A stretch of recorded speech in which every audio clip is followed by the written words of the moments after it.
Ridges, yeah, Richmond Hill. Well, thank you very much, Madam Speaker, and thank you to my colleague from Red Deer Lacombe for bringing this important piece of legislation forward, and again to my colleague for speaking on this issue. I'd like to expand just a little bit and talk about the so what. We talk about money in foreign interference, but we don't really talk about the why it matters and so what. In order to really get to that, we have to go back to first principles. Why do we have a democracy? Why does democracy matter to Canadians? And what are the pillars that are the foundations of that democracy that we must uphold in order to have a structure and a sound system? The most important aspect of a democracy that it is the people who make the decisions around the future direction of the nation.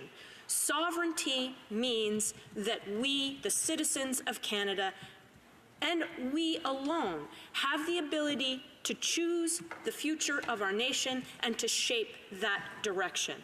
In order to be able to make an informed choice as citizens in what we want to see the future direction of our nation, we have to have sound information.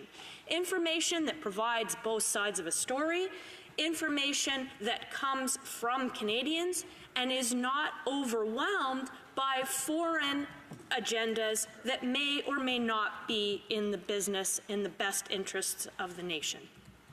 And today, with the internet, with advertising, with all of these other mechanisms, money can overwhelm the information that gets to Canadians. And as a result, it means that Canadians don't have access to all of the information in balance to be able to make an informed decision. And when Canadians don't have the information to make an informed decision, then the very nature of our democracy is compromised because the structure of the information that Canadians are getting to make those choices. So we, as legislators, as lawmakers, we as those who are entrusted with that sacred responsibility to enable Canadians to shape the future direction of the nation, must look at mechanisms to be able to ensure that balanced and informed information is given to Canadians to make decisions, not those that are completely overwhelmed by money and foreign agenda, without even Canadians recognizing that there are hidden agendas at play. As my honourable colleague so clearly and effectively pointed out, there are organizations outside of the nation whose websites clearly say that their purpose is to further their agenda, not the agenda of what's in the best interest of Canada. So while there are many things that this bill does not do, there are many things that it does do. And it's not valid to say we're not going to do anything because this one piece of legislation isn't perfect and doesn't have the full plethora of all the things we need to do to address this problem. What this does do, most importantly, is it takes that critical first step. One, it says there is a problem in Canada with foreign interference and money being able to disproportionately influence and inform, in a bad way, Canadians so that they're not in a position to make decisions that are in the best interest of Canada. If we define that we have a problem, then the second thing is that this bill takes a critical first step into addressing that problem. And then it also allows us to have a much broader conversation about all of the other pillars and solutions that we need to look at in order to be able to fully understand the complexity, how Canadians are getting the information, and the breadth of the problem so that we can ensure that Canadians can take back the decisions about their nation and that we can maintain our sovereignty, which is our ability and our ability as Canadians alone to make decisions in the best interest of the nation. So to say that it's not achieving all the things that we need it to achieve, and therefore we can't support it going forward, I completely agree, is fundamentally flawed and disingenuous, because we have to accept that A, we have a problem, B, that we need to take critical steps. This is a critical first step.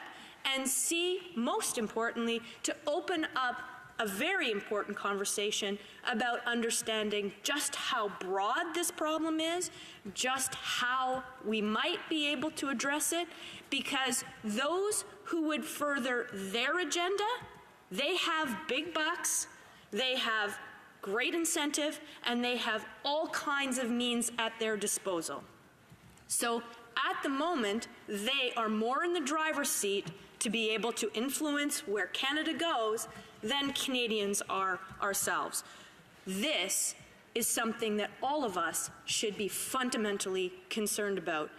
And that is why this is such an important piece that's being brought to the House today. So we must support it, and we must support cybersecurity, information security, elections monitoring, all those other things that we must do to ensure that the power of the future direction of the nation and the structure of the information that our citizens have to make clear, concise, and informed decisions about the future direction of the nation rest in the hands of Canadians and Canadians' best interest, not in the hands of foreign actors who benefit perhaps from things that are not in the best interest of Canada. That's a very drastic perspective to have.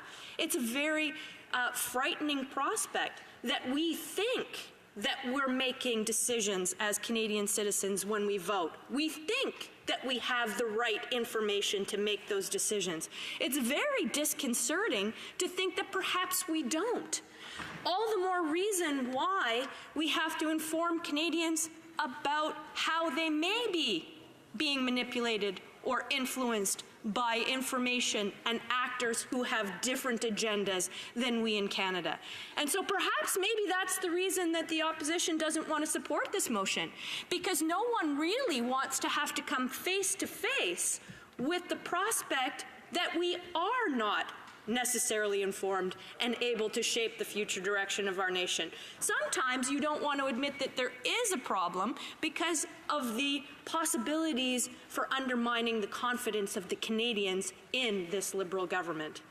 But, Madam Speaker, to do that would be not in the best interest of this government or of Canadians in general. And that's why we are so honored to have this opportunity in front of us, because of the incredible importance of being able to address those things that need to be fixed, such as money, elections, cybersecurity. Are our economic structures at risk? Are our financial structures at risk? Are our resources and our ability to get our resources to market at risk? What other things, our mining industry, because we're not making investments in our mining industry, what other aspects of Canadian society are at risk because of the manipulation of the information that we have from foreign money? Other countries who benefit from us not getting our goods and services to market, other countries who benefit by us not investing in defense. Other countries who are benefiting perhaps from being dependent on their oil or their natural resources. All of those things are critical questions we must ask. That's what this debate has done today, and we must have the courage to take meaningful action, and that first step in the meaningful action is for everyone in this House to support this very important motion on foreign interference. And thank you to the member from Red Deer Lacombe for giving us the opportunity to have the debate, to bring it forward, and to make Canadians understand just how critically important this is and what's at risk if we do not address it. Thank you very much, Madam Speaker. Resuming debate, reprise de débat. The honourable member for Red Deer Lacombe has 5 minutes for right of reply. Thank you very much, Madam Speaker. First of all, I want to thank all of my colleagues in this House for taking the opportunity to speak on this bill. I don't agree with all of the information that I have heard, but I do appreciate the fact that we've had the debate. And Madam Speaker, I must take umbrage with some of the arguments that have been used against this piece of legislation. We've heard opposition MPs say that this bill is extrajudicial and would cause problems from in the fact that we can't enforce this law outside of our borders. Well, it's simply not true. This is actually about registered third parties inside of Canada and whether or not they accept money from overseas or not. That is a simple thing to do. There's no extrajudicial or extraterritorial component to this piece of legislation because it deals with the Canada Elections Act and registered third parties in Canada. The penalties. I've heard it suggested that there's no penalty section with this. There's a catch-all penalty provision in every piece of legislation. There doesn't need to be, it's just a red herring thrown in. There doesn't need to be any specific penalties laid out because the general catch-all provisions in the Elections Act for penalties are already there. They talk about whether Bill C-76 already addresses this problem. It clearly does not. Bill C-76 does not address this problem because it actually continues to allow third parties to receive foreign funding from foreign entities, be they state actors, be they individuals, be they corporations, or be they other third-party organizations registered as charitable organizations elsewhere in the world. And then what it would require is if that money was actually used in an election purpose, that an investigation would have to be conducted by the elections officials.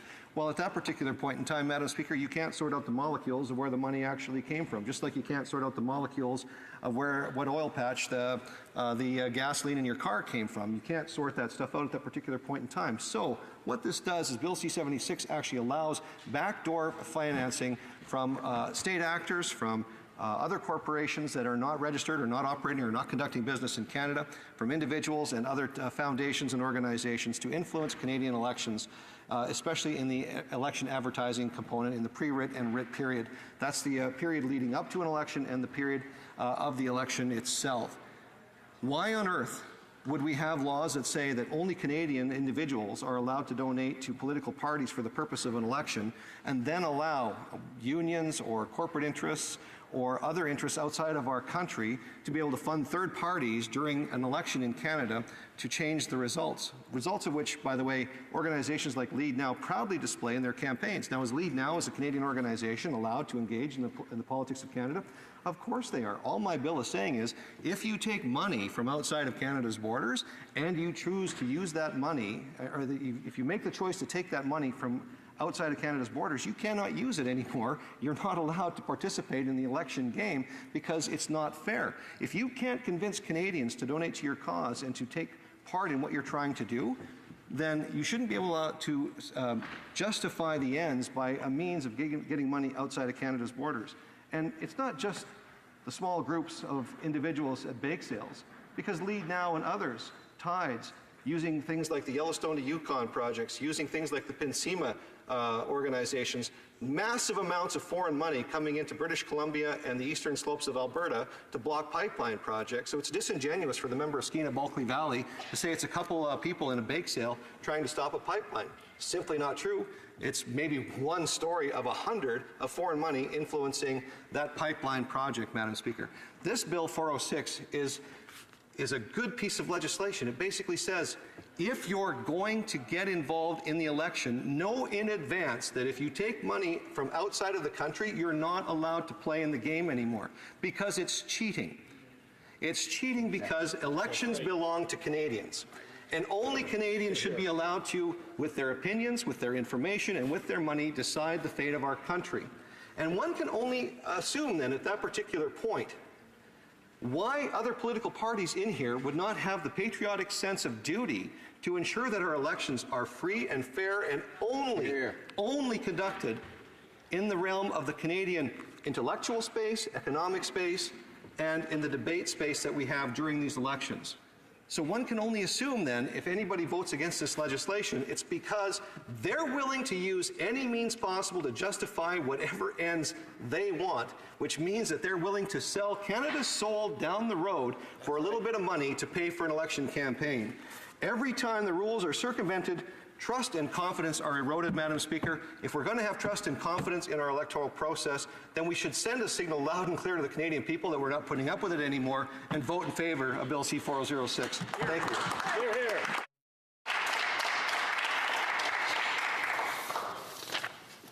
The question is as follows. Mr. Culkin, seconded by Mr. Barlow, move that Bill C-406, an act to amend the Canada Elections Act, foreign contributions, be now read a second time and referred to the Standing Committee on Procedure and House Affairs. So the pleasure of the House to adopt the motion. All those in favor of the motion will please say yea. All those opposed to the motion will please say nay. In my opinion, the nays have it.